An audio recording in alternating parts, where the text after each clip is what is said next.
Um, First off, the energy that I'm picking up for you guys is I feel like this is a very direction oriented type of a week. I see a lot of crossroads. I see a lot of like, fork in the roads. Do I take path A? Do I take path B? I see you being inundated by decisions and choices. And I see you seeking guidance, from other people, internally, even for some of you, as to which path to take. So it's a major kind of like a crossroads type of a week. And it's really important that you understand, where you've come from, learn from past cycles, learn from patterns in your life from the past, and erring on the side of, taking the path that hasn't been taken before. Okay, so it's like reviewing. It's almost like watching your life, kind of like as a video playing in front of you, the movie reel, watching it and then figuring out, okay, I did that before and it didn't, give me the outcome that I was hoping for. So this time I'm going to do things differently. So aiming to do things differently, aiming to take a different path, that's going to be very crucial as we navigate the energy for this week. The first card that I have here is the Knight of Coins, the Knight of Pentacles. Once again, I see you kind of like at a standstill in the middle of the road, okay? And you're at a point where obstacles are not really in front of you. It's all about free will. So there's nothing physically restricting you, restraining you. You're not tied down to any specific course. No one is really forcing you to do anything. And I feel like this card indicates stagnation, wanting to break away from the stagnation, but not knowing how to do so, and also fearing, like being very risk adverse and not wanting to make the decision that will kind of force you out of your comfort zone. The message is linked up with this card here. It indicates a time where there is a lot of internal conflict, being pulled in different direction. I see a lot of fear, and I'm feeling for many of you, it's like I've worked so hard at it. So I'm, preparing myself to walk down this path. But I've worked so hard and I feel like I've already mastered everything. So walking down this path, does it really contribute anything more? So I feel some of you have worked really hard at a specific project, at a specific thing in your life. And at this point, the passion and the joy that you came to it with is no longer there. So you're thinking about taking a different, like deviating from whatever you had planned to take a different course of action. Some of you are contemplating major career changes as well. And some of you, I feel, it's like there has been too much sunk cost. I've invested too much. So if I take a different path, there's a lot of risk and uncertainty associated with it as well. So I feel like you're reassessing the situation and you're reassessing whether or not it is wise to continue on the same path because the passion is no longer there. But you've invested so much time and resources and energy that you feel compelled to continue forward, but it's really not in alignment with what your heart wants. So I see this internal conflict playing out. I also feel at this point, it is really important for you to think of life as not so much as a destiny where we're supposed to be, but more as, an experience. Everything that you have been through and everything that is laid out in front of you, they all serve as opportunities to learn new things, to learn more about ourselves, to test our capabilities, and to really get to know ourselves. So don't look at it as, a series of decisions to get me to from point A to point B, but more like the path that meanders and that will allow me to have a lot of stimulating, exciting experiences and allow me to grow as a process. So it's not so much about the destination. It's more about just the experience, the process of going through things and the process of making decisions when we are guided by our heart so that our heart can steer us in the right direction. So I see a lot of indecisiveness coming through for you guys. I feel like you have a vision of what success means to you, and this is based on what other people have told you what success means. This has been based a lot more on, the practical reality. You see people on TV, you see people in, magazines, you see people on social media, you see people on those TED Talks, and they tell you, success is like this, success is like that. But it doesn't really jive in with your vision of success. You want to be emotionally happy with the work that you do. And I feel like for many of you, yes, money is important, but I feel like you don't want to be a slave to it. And so you're reassessing what success and material success really means. The second card coming into the picture here, we have the Four of Swords. And I believe it was Gemini that got this card in the same position. Okay, so if you have Gemini in your chart, you might want to look at the interpretation for that. But what I'm feeling is being plugged in to too many people telling you what to do, too many people giving you their ideas, consulting too many people, and now you're just very, very confused because the information that's coming through for other people might not be appropriate for your situation. They are other people. They're not you. They're not living your reality, and they're not living your life. So it's very easy as an outsider looking in to tell people what to do. But you're the one living your reality, and you're the one that have to, live with the consequences and have to live with the outcomes of your decisions. So you kind of need to center yourself, listen to your heart to make these decisions.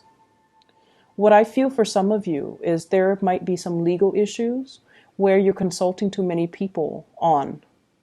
There might be a lot of expectations externally from other people coming to you to, to play mediator, to be the objective middleman, to assess a situation objectively. And I feel almost like you're being put in a situations where you have to pick sides. You might be caught between two feuding parents, siblings, co-workers, friends even. I see a couple that's arguing and you're caught in the middle.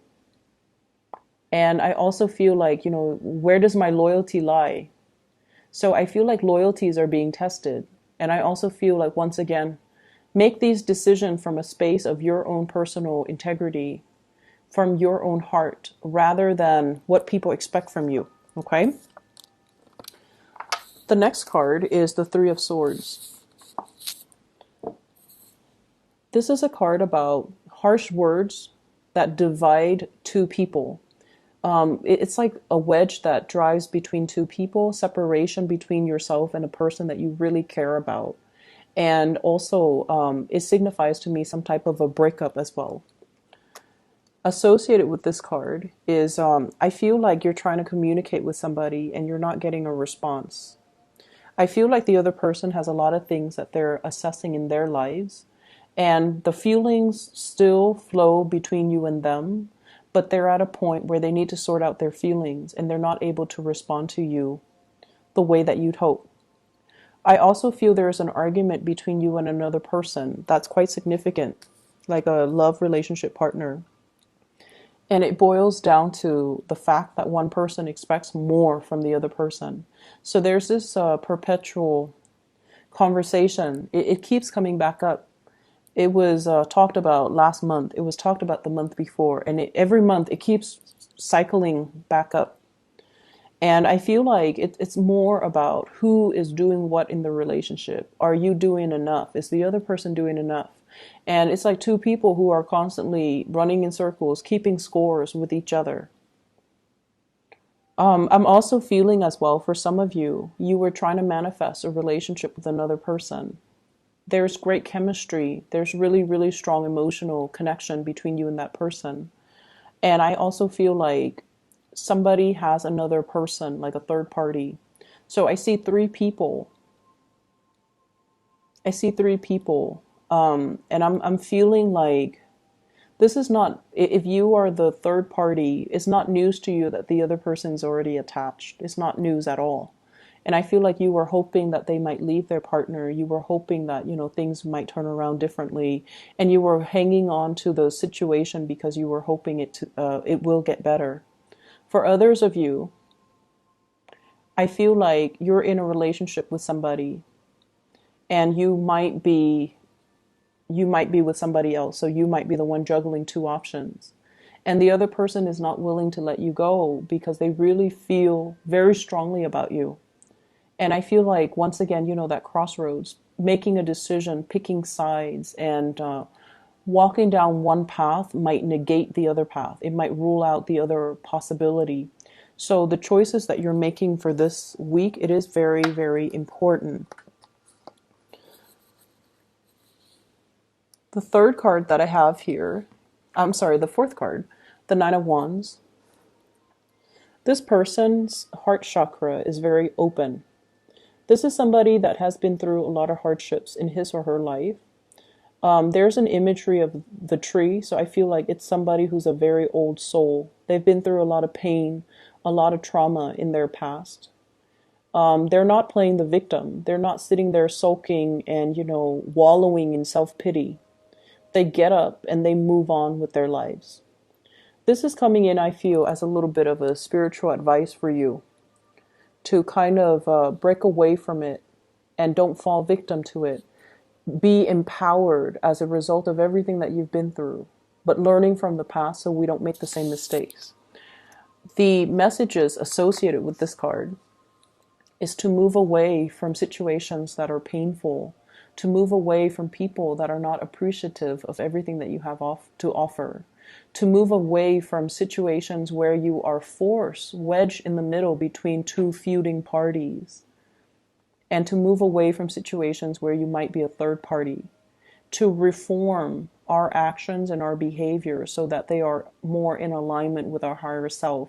Kind of like that imagery of the tree. The tree faces a lot of adversity, like inclement weather, severe weather, and everything that it faces allows its branches to be stronger, allow the trunks to fortify itself, and allow it to stand upright and stand tall. And so it's sort of like that, the imagery of the tree. And everything that you have been through creates the person that you are today. There were no accidents or, mistakes. But if we find ourselves in the same cycle where we constantly get hurt, where we constantly look for the wrong relationship partners, or seek people who are not physically or emotionally available to us, then we're not really living the lessons. We're reliving the karma and reliving past mistakes. So it's really urging you to move forward. And I feel like I just get this message of somebody's not leaving their marriage. Somebody's not leaving their marriage. For those of you married couples, like married relationships, or even, relationships where you are sharing space with another person, I feel like there will be more harmony. There will be more, like the energy is going to be smoothing itself out, but it requires a lot of work from both parties. Not that is impossible, but I feel like it requires a lot of self-awareness from both parties. You have come to your own realization, your own self-awareness, where you are thinking about, mistakes you might have made and aiming to do it better. And then the other person might be kind of behind the curve where they're not at a point yet where they're reflecting on themselves, how they have contributed to the situation to cause the, falling out. So they're still, at a point where they're blaming you. But I feel like sooner or later, they're going to come to the realization that it takes two to tango, and that, you're not all to blame, but they're not there just yet. So whatever harsh feelings that you've had right now, just kind of detach yourself and try to move away from it. And when the other person is ready, you will hear from them. Okay? The last card that I have here is the Four of Cups. And the Four of Cups, in this depiction, it is greatly about, waiting for love to come in. Where is my soulmate? Where is my one true love? Where's the person that will complete me? Where's the person that I've been longing for? I feel for many of you, there is a long distance relationship here, and you're trying to bridge the divide. So the person might not be completely, constantly in your vicinity, and you're going out and you're distracting yourself with other options, with even friends, with social engagement and things like that, because they're not around and you're waiting for them to come around. And then for others of you, there might have been a recent heartbreak, and so you're kind of drowning your sorrows. You're getting out and about and you're trying to have fun, you're trying to forget. But I feel like the emotional connections that you are having with other people, it seems like it's a little bit more on the superficial end. Like it's just fun and games, but there's not a lot of substance associated with it. I see some of you going out and having a really good time, being the life of the party and having a lot of people around you. But deep down, I see this sense of loneliness, this sense of isolation. Like everything it's done under false pretenses. Like it's just fun, I just want to be around people. But at the end of the day, the emotional connections between you and others are not there. I'm also feeling as well. I'm also feeling as well. You might be dealing with a situation where the other person has a lot of options and you might be just one of the options. So please be very careful. If this is a perpetual thing, if this is an ongoing cycle, if you've seen this before, I feel like it's the same energy. Try to remove yourself away from that energy, okay, Cancers? I hope the reading is helpful. I hope, honestly, that not a lot of you are dealing with this. It seems to me like it's a little bit sad, and I hope that you are able to look at the options in front of you and take that path that you haven't taken before. Okay, I feel like it's going to bring a lot more prosperity. There's a lot of fear here about venturing out into the unknown, and I feel like you kind of need to bite the bullet and just do it. Okay, I would advise you as well to kind of listen to your intuition on this and not listen to the advice of other people, and especially asking people over and over and over again, because they're validating they're not validating what you need to do. They're validating what they feel you should do, but they're not really living your reality. Okay, so be careful about that. Best of luck. Okay, Cancers, take care.